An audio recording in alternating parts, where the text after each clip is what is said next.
Expensive premium ક્વોલિટીની ખેતી કરવાનું શરૂઆત કર્યું છે. એમાં આપણે સૌથી પહેલા આપણે આવશે ને જન્માષ્ટમી ત્યારે અહીંથી પછી પપ્પા લઈ જશે અહીંયા ધરી દેશે. ચાલો તો મમ્મી સુપાસી ગયા હતા તો સુપાસી થી આપણા માટે કંઈક મસ્તની વસ્તુ લઈ આવ્યા છે. કાચે કાચું એટલે આપણે છે ને વઘારવાની જરૂર નહીં પડે, એના ખવાઈ જાય. આપણે હવે આને થોડીક વાર છે ને પાકવા દેશું. જો કેવું સરસ લાગે છે અત્યારે, કલરફુલ એકદમ. આમાં થેન્ક યુ મલુમા, થેન્ક યુ. વેલકમ એમ કયો. હેલો ફ્રેન્ડ્સ, ગુડ મોર્નિંગ, જય શ્રી કૃષ્ણ, જય દ્વારકાધીશ. કેમ છો બધા? મજામાં ને? તો સ્વાગત છે તમારું આજના એક મસ્ત મજાના વિડીયોમાં. અને અત્યારે જો 5 જેવું વાગી ગયું છે. આજે તો સવારનો વિડીયો કંઈ સ્ટાર્ટ જ નથી કર્યો. તો ત્યારે નરેશને કહું કે હાલો આપણે વિડીયો તો સ્ટાર્ટ કરીએ, બરાબર ને? બરાબર છે. જો અત્યારે 5 વાગે આ બધા ઉઠીને બધા વિડીયો સ્ટાર્ટ કરે. હું 5 વાગે અત્યારે નાસ્તો કરું છું, કેમ કે આખી બપોર કામ કર્યું છે. જો આમાં નાનકડી નણંદ છે ને, એને 5 વાગે ને એટલે મારા હાથની રોટલી ખાવી જ પડે. કાજે નિશા તો એને જમી લીધું છે. નરેશ નાસ્તો કરે છે ને હું છે. આ વિડીયો જોઈને મમ્મી જોઈ જાય ને તો તને કાઢી મૂકશે પેલા કહી દઉં. નહીં, એની મમ્મી યાર મેં વાત કરી લીધી છે. છોકરાઓને તો એવું જ હોય, બીજાના ઘરે જ ખાઈ લે. છોકરા પોતાના ઘરે કઈ ખાતા ન હોય એટલે ગમે ને ખાઈ લે અને પુગાય. કાઢે નિશા. એટલે દિત્યા ગઈ છે સુપાસી પપ્પા ભેગી. પપ્પા જતા હતા તો એના ભેગી પણ વહી છે. જે તો ફૂલ તડકો છે. વરસાદ ક્યાં ગયો છે? હવે વરસાદ ગયો, હવે થોડું ગયો, હજી તો એની છે સીઝન વરસાદ. થોડોક દિવસ આપણે વરાપ આપે છે, કેમ કે માખીઓ ને મચ્છર ને વધી ગયા એ હોઈ જાય પછી પાછા લાવે થોડાક દિવસ પછી. બાકી વર્ષે તો સારું, પાણી વગરનું મરી જાવ. બસ આપણે એટલો બધો બધા કરતા ઓછો વરસાદ આપણે જ છે આ જિલ્લામાં. થાહે ધીમે ધીમે થાય. તો વાંધો નહીં, નરેશલાલ ની આગાહી છે એટલે કદાચ થાય.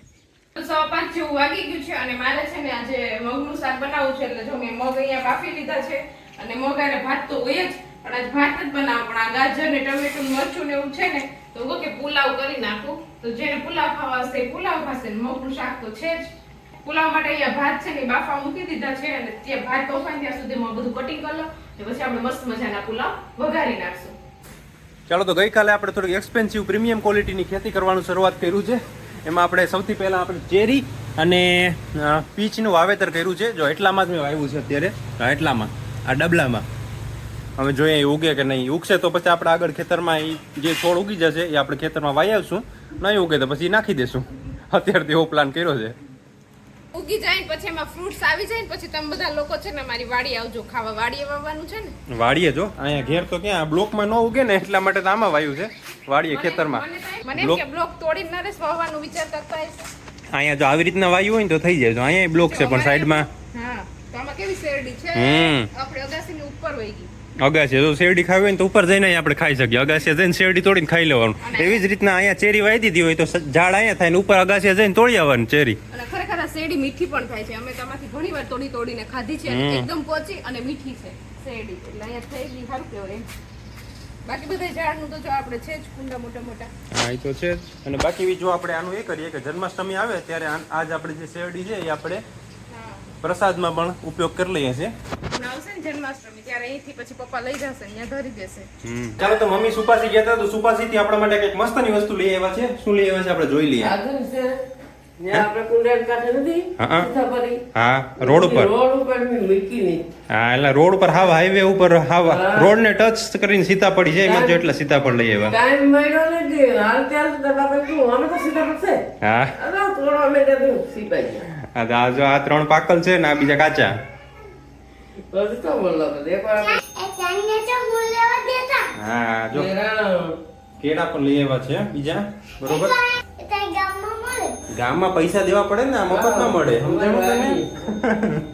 અને જો આ મમ્મી ને દિત્યા હજુ તો અત્યારે થોડીક વાર પેલા કોઈ નતા, હું અને જલપા જ હતા અને જેનિસા હતા. અત્યારે જો લાઈન થઈ ગયા અહીંયા. છોકરાઓની લાઈન થઈ ગઈ. ઓહો, એ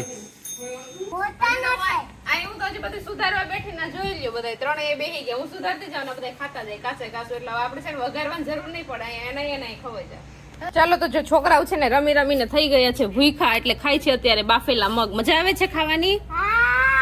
ચાલો તો 6 જેવું વાગી ગયું છે ને આપણે પુલાવ બનાવવાની શરૂઆત કરી લીધી છે. શાક બની ગયું છે ને અહીંયા જો આપણે વઘાર પણ મારી દીધો છે. જો બધું આપણે શાકભાજી જે સુધાર્યું છે ને બધાનો વઘાર મારી દીધો છે ને આપણે હવે આને થોડીક વાર છે ને પાકવા દઈશું. જો કેવું સરસ લાગે છે અત્યારે, કલરફુલ એકદમ મસ્ત લાગે છે.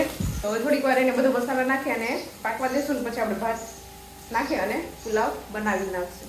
ચાલો તો હવે આપણે મસ્ત મજાના પુલાવ બનીને રેડી થઈ ગયા છે. જો અહીંયા કેટલા કલરફુલ લાગે છે, જો કેવા મસ્ત લાગે છે. સ્વાદમાં પણ એવા સરસ છે. તો ચાલો હવે છે ને આપણે થોડું લસણ ફોલવાનું છે, તો લસણ ફોલી લઈએ અને ડબ્બામાં ભરી લઈએ, એટલે પછી પાછું 2-3 દિવસ આપણે ઉપાડી નહીં. ચાલો તો આપણે લસણ ફોલી અને જો અહીંયા આપણે વાટકો ભરી લીધો છે. મલુમાએ મને હેલ્પ કરવા લાગી છે લસણ ફોલવામાં. થેન્ક યુ મલુમા. Thank you. વેલકમ એમ કયો. એ અમને તો ખબર પડે. એ કાલે અમારી કવિ આવી હતી ને હા પીપળવાથી, ઈ કહેતી હતી કે તમે બેઠા ઓટક્યા ને તમારા ફોટા ને બધી વિડિયા જોતા હોય ને. હા તો જો અમે બે થઈને એટલું લસણ ફોલી નાખ્યું. હવે આપણે 4-5 દિવસ સુધી ઉપાદી નહીં લસણ ફોલવાની. અને વિડીયોને હવે અહીંયા એન્ડ કરી દઈએ. તમને આજનો મારો વિડીયો કેવો લાગ્યો કોમેન્ટ કરજો, લાઈક કરજો, શેર કરજો અને જો ચેનલમાં ન હોય તો સબસ્ક્રાઇબ કરજો. આવતીકાલે મળીશું નવા વિડીયો સાથે. ત્યાં સુધી બાય, ગુડ નાઇટ.